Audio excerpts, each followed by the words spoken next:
Welcome to our channel.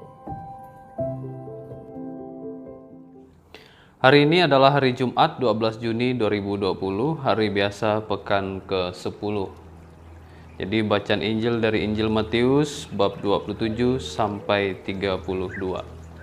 Kalau kita mendengar kisah Injil, terutama khotbah di bukit hari ini, rasa-rasanya khotbah Yesus itu sangat keras sekali.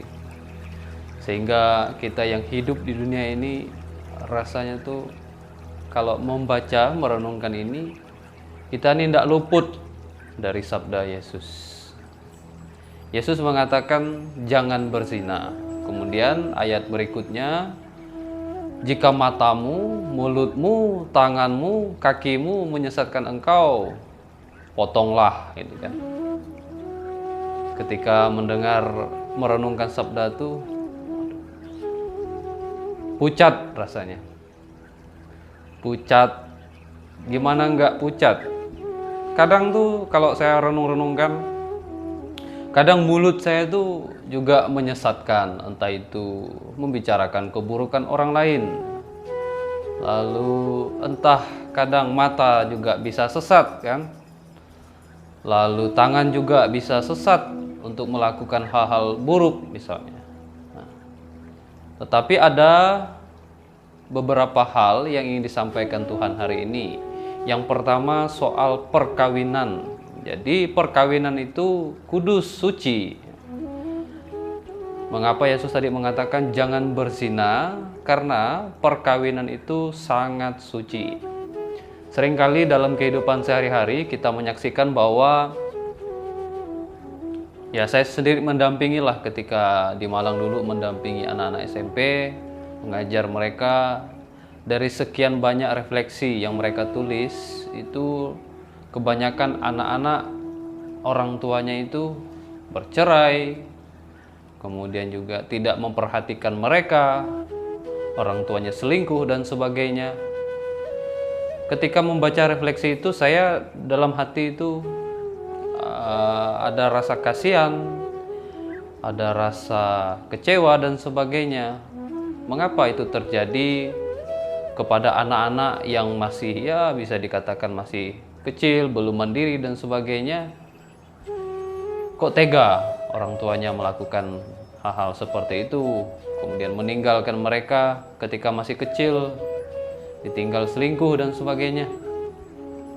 Mau mengatakan bahwa perbuatan berzina, selingkuh dan sebagainya selalu menyentuh kehidupan kita ketika kita hidup di dunia ini. Tidak luput kadangkala.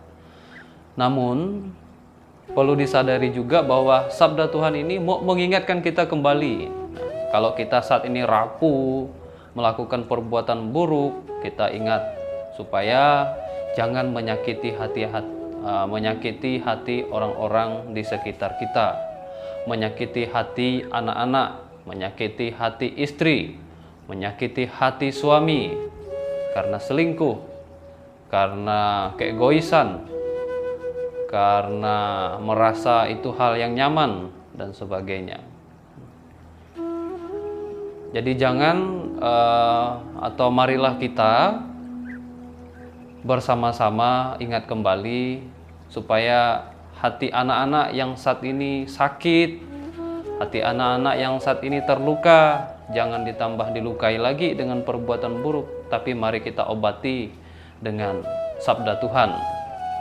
Menjaga kekudusan, menjaga keluhuran perkawinan, menjaga kebahagiaan keluarga dengan memperbarui diri, tindakan kita dan sebagainya. Itu yang pertama. Lalu yang kedua, kalaupun toh kita sudah mungkin merasa tidak luput lagi, merasa sudah berbuat dosa, merasa telah melukai dan sebagainya, merasa tidak sanggup lagi tidak datang kepada Tuhan karena perbuatan-perbuatan yang buruk dan sebagainya, hari ini diingatkan, terutama dalam bait pengantar Injil, menarik sekali bahwa hendaklah kalian bersinar di dunia seperti bintang-bintang sambil berpegang pada sabda kehidupan. Saya sendiri sebagai seorang calon imam tentu tidak luput dari dosa, dan bisa saja Anda yang menontonnya juga merasa bahwa kita ini tidak luput dari dosa. Karena kekilafan, karena kelemahan, karena kerapuhan dan sebagainya.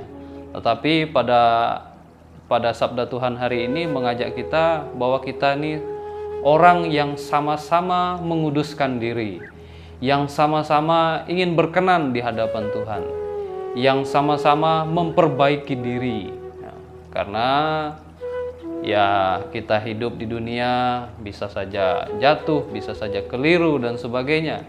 Tetapi sabda Tuhanlah yang menuntun kita. Yesuslah, Injillah yang menuntun kita supaya kembali bersinar di hadapan Tuhan. Supaya kita yang gelap ini, yang saat ini menyakiti orang lain dengan perbuatan kita, menyakiti hati anak-anak, menyakiti hati suami, menyakiti hati istri dan sebagainya, kita belajar pulih, belajar mengobati dengan sabda Tuhan kembali, supaya kita juga pelan-pelan yang mulai redup bersinar karena kita mengamalkan, menghidupi sabda Tuhan. Karena kekudusan dan juga kebaharuan hidup dimulai dengan langkah hati. Langkah hati menerima diri bahwa kita ini orang berdosa, tetapi kita juga belajar mengarahkan hati supaya yang berdosa ini bisa bertobat dan kembali ke hadapan Tuhan. Sehingga dalam pokok pertama tadi, kekudusan perkawinan senantiasa bisa dihidupi, bisa diperbaharui, dan kita pun masing-masing ingin berkenan di hadapan Tuhan dengan terus-menerus memperbaiki diri. Terima kasih. Jika kamu suka video ini, like dan share kepada teman-teman seiman. Jika kamu ingin mendapatkan update-update terus, tekan subscribe dan hidupkan tombol lonceng. Terima kasih, Tuhan memberkati kita selalu. Amin.